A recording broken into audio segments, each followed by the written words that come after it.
बने रहिए हमारे चैनल के साथ। हमारा चैनल बघेल सर केमिस्ट्री आपका पुनः एक बार फिर स्वागत करता है।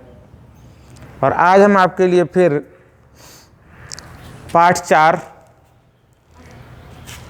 12th क्लास की रसायन विज्ञान के पाठ 4 का आंकिक प्रश्न लेके आए हैं रासायनिक बलगतिकी के।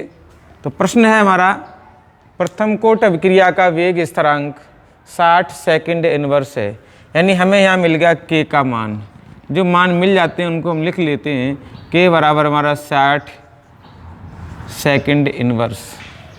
अभिकारक की प्रारंभिक सांद्रता, प्रारंभिक सांद्रता ले ली हमने a बराबर हमारा कितना है 1 ग्राम में लेनी है, ग्राम में ले लो 1 ग्राम। ठीक है, सांद्रता से 1/, या मोल प्रति लीटर भी ले सकते हैं। हम यहाँ क्या ले लिया हमने, ग्राम ले लिया, मोल प्रति लीटर ले लिया। प्रारंभिक सांद्रता से 1/16वां भाग रह जाने में, अर्थात a माइनस एक्स, ये बराबर है 1/16वां भाग।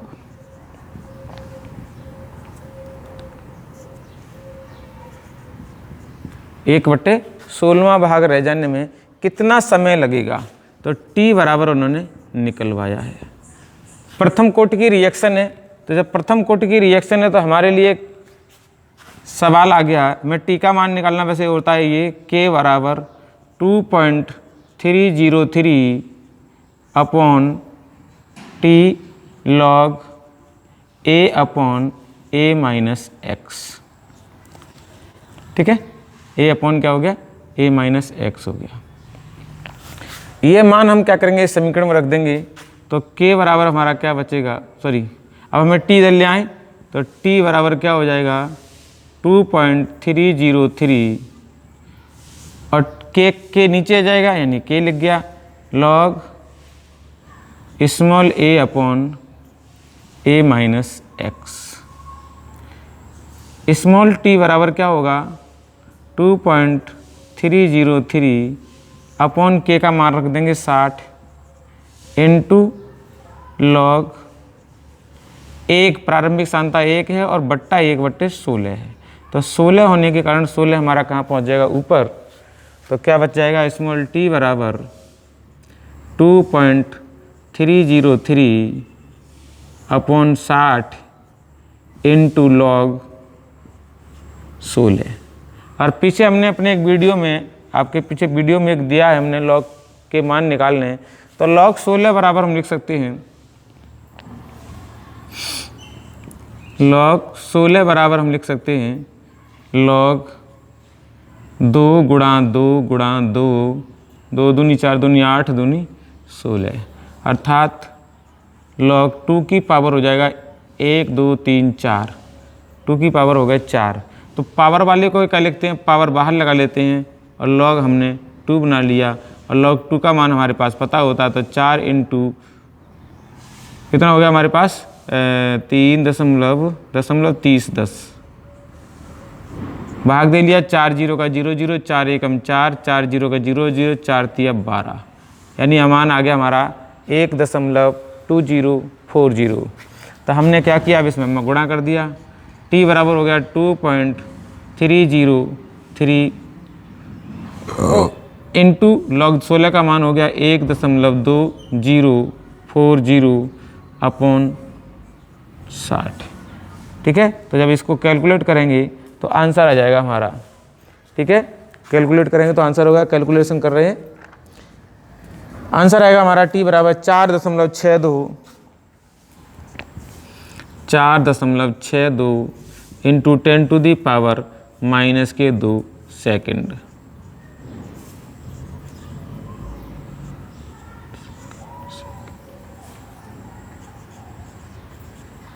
ये हमारा इसका आंसर आ गया।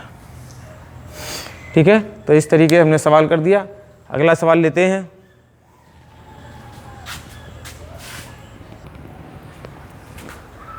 तो देखिए बच्चों, अगला सवाल हमारा ये है, नाभिकीय विस्फोट का 28.1 वर्ष अर्ध आयु वाला एक उत्पाद स्ट्रोंशियम 19 होता है।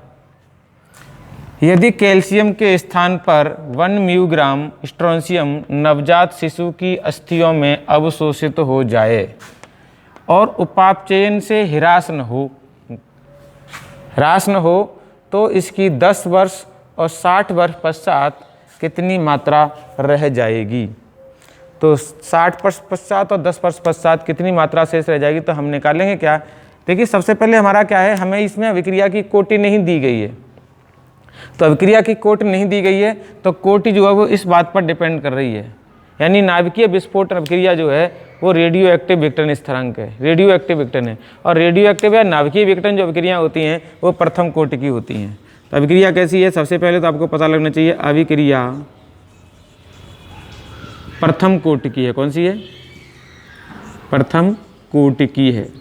ठीक, एक ये बात पता कर ली।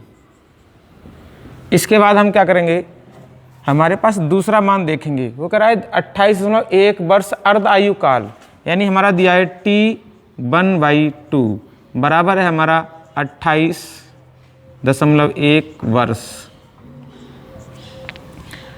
ठीक है, ये दिया है। अर्धायु दी है तो वेग स्थिरांक नहीं दिया होगा, ये तो सही बात है यहाँ पर, क्योंकि हमने पढ़ा भी सवाल को, तो सवाल में वेग स्थिरांक नहीं है। ठीक है, प्रारंभिक मात्रा दी है, यहाँ से लिख लिया। फिर हमने प्रारंभिक मात्रा बराबर कितनी है, 1 म्यूग्राम। हमें म्यूग्राम की जरूरत है तो म्यूग्राम ही लिखे रहने देंगे, कोई दिक्कत वाली बात है नहीं। 1 म्यूग्राम इसकी प्रारंभिक मात्रा है। 10 वर्ष बाद पूछी है तो कंडीशन भी उसने लगा दी है। अगला टी बराबर क्या दिया है, टी बराबर पहले उसने 10 वर्ष बाद पूछी है। 10 वर्ष बाद जो है वो उसकी कितनी मात्रा शेष रह जाएगी। पूछा क्या है उसने, पूछा है हमें a-x का मान। ठीक है, a-x का मान हमें पूछा है। अब बात आती है हमारे पास मान तो सारे मिल गए, हमें मान नहीं मिला k का, तो k का मान जो है हम अर्धायु से निकाल सकते हैं। तो क्या करेंगे, k बराबर सूत्र होता है प्रथम कोटि अभिक्रिया के लिए 0.693 अपॉन T1/2। तो क्या निकालेंगे हम, सब मान क्या आ जाएगा हमारा 0.693 अपॉन इसका मान है 28.1। ये हमारा k का मान बन गया। अब हमें क्या करना है, हमें तो सीधा सीधा सवाल लिखना है, सूत्र लिखना है। तो सूत्र के लिए क्या आ गया, हमें t का मान पूछा था तो हमारे पास आ गया, हमने लिख दिया k बराबर 2.303 upon t log a upon a-x। मान रखेंगे इसमें हम, तो हमारा k का मान कितना है इसका 0.693 अपॉन 28.1 बराबर 2.303 अपॉन टी का हम रखे थे 10 वर्ष बाद पूछा है 10 इंटू लॉग ए का मान 1 ग्राम है और a-x पूछा है। तो अब हमें क्या करेंगे, हमें पहले इसको सॉल्व कर लेंगे। तो 0.693 अपॉन 28.1 बराबर आ गया 2.303 upon 10 log 1 minus log a-x। और log 1 का मान 0 होता है, तो 0 माइनस जब करेंगे तो हमारा मान वही बचेगा। तो हमारे पास क्या हो गया 0.693 अपॉन 28.1 बराबर 2.303 अपॉन 10 माइनस के लॉग a-x। अब हमें क्या करना है, लॉग की टर्म लॉग एक तरफ रख करके सारे वैल्यू को इस तरफ करना, चेंज कर देना है। क्या करना है, हमें सारी वैल्यू को एक तरफ चेंज कर देना है। नीचे वाला मान दिख नहीं रहा है तो हम इसको क्या करते रहे, यहाँ से हटा दे रहे हैं, हम दोबारा लिख ले रहे हैं। यहाँ आधा सवाल आगे क्या किया हमने, ये है 0.693 अपॉन 28.1 बराबर 2.303 अपॉन 10 माइनस लॉग a-x बच गया। ठीक है। अब हमारे पास क्या है, a माइनस एक्स रखना है, तो इसका इधर गुणा कर देंगे, इसका इधर गुणा कर देंगे, क्रॉस मल्टीपल कर देंगे। तो जब क्रॉस मल्टीपल करते हैं माइनस के लॉग a माइनस एक्स बराबर क्या बचेगा, 0.693 इंटू 10 अपॉन 28.1 इंटू 2.303। ये हमारा मान निकल के आ गया। जब हम इसका कैलकुलेशन करेंगे, है ना, तो इसका कैलकुलेशन करेंगे तो इसका कैलकुलेशन जो है वो मान आएगा हमारा माइनस के लॉग a माइनस एक्स बराबर 0.1086। जब इसका कैलकुलेशन करेंगे तो हमारा आंसर इतना आएगा। ये माइनस की वैल्यू उधर कर देंगे, जब हम इसमें प्लस करेंगे तो यहाँ माइनस का गुणा कर देंगे, ये वैल्यू प्लस हो जाएगी। तो क्या हो जाएगा, लॉग a माइनस एक्स बराबर हो जाएगा माइनस का 0.1086। लेकिन अभी हमारी मात्रा नहीं निकली है, अभी तो हमने क्या लिखा है, लॉग का ही मान लिखा है। अभी हमारा क्या लिखा है, लॉग का मान लिखा है। हम इसका क्या करेंगे, एंटी लॉग लेंगे। तो लॉग a माइनस एक्स बराबर माइनस 0.1086 का एंटी लॉग लेने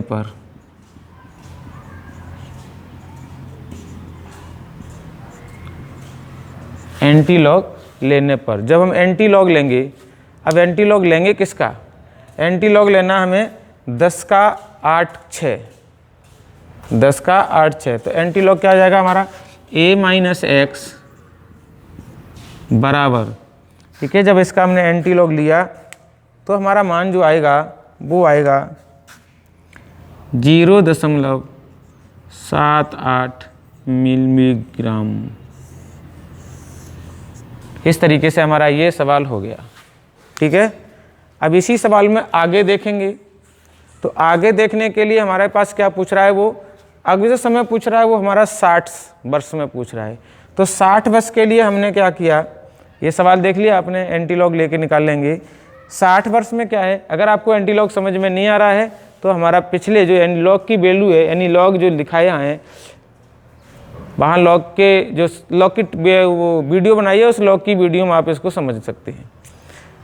नहीं तभी हम इसके अंत में एग्जैक्ट कोई सवाल हो जाएगा, उसके बाद अंत में हम आपको बताएंगे। अब देखिए क्या है, ये तो एक कंडीशन हो गई इस पर, इस कंडीशन पर इसकी मात्रा जो है वो इतनी शेष बचेगी। अब हमें कंडीशन निकालनी है 60 वर्ष पर। कितनी निकालनी है, 60 वर्ष पर। तो 60 वर्ष के लिए हम क्या करेंगे, यहाँ पर हम कर देंगे 60, मान सवाल वही रहेगा, इसका मान k का मान वही रहेगा, यहाँ हम कर देंगे 60, 10 की जगह हम कर देंगे 60, 10 की जगह हम कर देंगे 60, यानी अब हमें केवल 10 की जगह वैल्यू 60 चेंज करनी है, बाकी का और कुछ नहीं करना है, ठीक है। अब 10 की जगह 60 वैल्यू चेंज करेंगे तो ये मान हमारा चेंज हो जाएगा। तो जब 60 का गुणा करेंगे हम इसमें तो हमारा कुछ मान बचेगा, वो देखिए क्या है, मान आ रहा है हमारा 0.6513, यहाँ भी आएगा 0.6513। और जब हम इसका एंटी लॉग लेंगे तो मान आएगा हमारा 0.222 ग्राम, ठीक है। यहाँ पर हमारा आएगा 0.6513, यहाँ पर जो मान आएगा 222 मिलीग्राम, है ना, माइक्रोग्राम। ये हमारा पास सवाल हो गया। तो करना कुछ नहीं, जब हमने एक बार सीख लेंगे एक वाला तो हमारे पास दूसरे वाला निकल के अपने आप आ जाएगा। हमारे में करना कुछ नहीं, वहाँ पर 10 की जगह हमें क्या करना है, 60 करना है, ठीक है। तो अब हम आपको एंटी लॉग देखना इसी वीडियो में बताएंगे। तो देखिए बच्चों, हमारा आंसर निकल के ये आया था, लॉग a माइनस एक्स की वैल्यू जो निकल के आई थी पहले 10 वर्ष में, वो आई थी -0.1086, है ना। तो 1086 जो वैल्यू निकल के आएगी, सबसे पहले इस वैल्यू को क्या करेंगे, हम 1 में से घटाएंगे। इस वैल्यू को क्या करेंगे, हम 1 में से घटाएंगे। लाइट चली गई है, कोई बात नहीं, दिख रहा है तो सही दिख रहा होगा, लाइट का थोड़ा इफेक्ट कम हो गया है। तो ये जो वैल्यू है वो हमारी 1086, दशमलव के 1086 को हमने क्या किया, एक में से घटा दिया, यानी हमने लिखा 1.0000 माइनस के दशमलव के 81086। जब इसको हम घटाएंगे तो हमारी वैल्यू निकल के आएगी दशमलव के 8914। ठीक है, अब देखिए हमारे पास क्या है, हमारे पास किताब के पीछे दो टेबलें दी होती हैं। एक तो दी होती है लॉग टेबल, यानी जब हम किसी की वैल्यू लिखते हैं, लॉग की जब वैल्यू लिखते हैं तो लॉग टेबल के अंदर देखते हैं, और जब हम उसका लॉग की वैल्यू दी हो उसका मान निकालना हो तब हम एंटी लॉग की टेबल देखते हैं।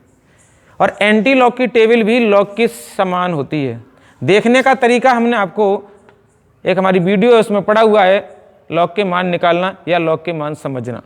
तो हम फिर आपको फिर भी एक बार दर्शा दे रहे हैं। यहाँ पर इस तरीके की हमारी किताब के अंदर सारणियाँ बनी होंगी ऐसे, और इन सारणियों पे क्या होगा, मान लिखा होगा। यहाँ पर क्या होगा, 0 1 2 3 4 5 6 7 8 9। अब 9 के बाद इधर एक जो ग्राफ बना होगा वहाँ लिखा होगा मीन डिफरेंस, मीन डिफरेंस। और मीन डिफरेंस 1 से 2 से 3 4 इस तरीके भी उनके मान लिखे होंगे। अभी देखिए हमें क्या करना है, हमारे पास 4 डिजिट की वैल्यू दी है दशमलव के बाद। तो दशमलव के बाद 4 डिजिट की वैल्यू देखनी है तो सबसे पहले हमें 89, यहाँ पर कुछ मान लिखे रहते हैं, ऐसी सारणी बनी होगी, और सारणी में यहाँ हमने क्या कर दिया, 89 मान लिख लिया। दशमलव का 89 होगा। जब हम एंटी लॉग देखेंगे और लॉग देखेंगे तब भी लॉग की भी वैल्यू ऐसे ही देखी जाती है। तो इसमें क्या होगा, यहाँ मान लिखे होंगे। अब 89 यहाँ 88 होगा, या 89 होगा, या 90 होगा, 91 होगा, 92 होगा, इस तरीके से सारे मान लिखी होंगी। लॉग जो लॉग की टेबल है वो भी 2 पेज में होती है, एंटी लॉग की टेबल है वो भी 2 पेज में होती है।